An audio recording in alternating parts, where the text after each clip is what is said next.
அண்ணா பல்கலைக்கழக வளாகத்தில் மாணவிக்கு பாலியல் தொந்தரவு அளிக்கப்பட்ட வழக்கில் தமிழக காவல்துறை ஒரு சில தகவல்களை தெளிவுபட எடுத்துரைத்துள்ளது. செய்தியாளர் சாலமன் இணைகிறார். சாலமன், ஏற்கனவே என்னென்ன மிகப்பெரிய குற்றச்சாட்டுகள் இந்த வழக்கில் இருந்தன? தமிழக காவல்துறை எதை தெளிவுபடுத்தியிருக்கிறார்கள்? அவர்கள் கூறிய தகவல்கள் என்னென்ன? அண்ணா பல்கலைக்கழகத்துல மாணவி பாலியல் வன்கொடுமை செய்யப்பட்ட வழக்கு தமிழகத்தையே உலுக்கிய நிலையில பல்வேறு சர்ச்சையான விஷயங்களும் இது தொடர்ச்சியாக அரங்கேறி வருகிறது. குறிப்பாக இந்த வழக்கு தொடர்பாக சிறப்பு புலனாய்வு குழுவினர் உயர்நீதிமன்றம் உத்தரவின் அடிப்படையில 3 பெண் IPS கொண்ட அதிகாரிகள் தீவிரமாக விசாரணை நடத்தி வருகின்றனர்.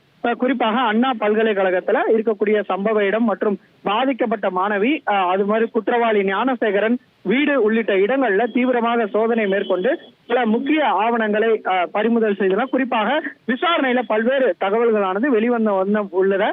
இந்த நிலையில இன்று காலை சமூக வலைதளங்கள்ல திருப்பூரை சேர்ந்த ஒரு நபரும் இதற்கு உடந்தையாக இருப்பதாக ஒரு சமூக வலைதளங்கள்ல ஒரு செய்தியானது பரவியிருந்தது. குறிப்பாக ஞானசேகரனின் செல்போனை ஆய்வு செய்த போது அதுல திருப்பூரை சேர்ந்த ஒரு நபருக்கும் தொடர்பு இருப்பதாக அதுல தெரிவிக்கப்பட்டது. இந்த நிலையில இதற்கு மறுப்பு தெரிவித்து தமிழக காவல்துறையினர் ஒரு செய்தியானது வெளியிட்டனர். குறிப்பாக இந்த மாதிரியான கருத்துக்களை பொது வெளியில விடுவதால இதன் புலன் விசாரணைக்கு பாதிப்பு ஏற்படுவதாகவும் சுதந்திரமான மற்றும் தெளிவான விசாரணையை மேற்கொள்ள இடையூறாக இருப்பதாகவும் போலீசார் தரப்புல தெரிவிக்கப்பட்டுள்ளது. குறிப்பாக இதனால பொதுமக்களுக்கு ஒரு குழப்பத்தை ஏற்படுத்துவதாகவும் இது போன்ற ஆதாரமற்ற செய்திகளை வெளியிட வேண்டாம் எனவும் தமிழக காவல்துறை தரப்புல தெரிவிக்கப்பட்டுள்ளது.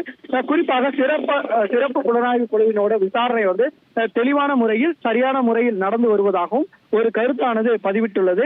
இதற்கு முன்னதாக பாஜக மாநில தலைவரான அண்ணாமலை இதற்கு ஒரு குற்றச்சாட்டு தெரிவித்த நிலையில தமிழக காவல்துறை இதற்கு ஒரு மறுப்பு தெரிவித்து இந்த விளக்கத்தை ஆனது அளித்துள்ளது.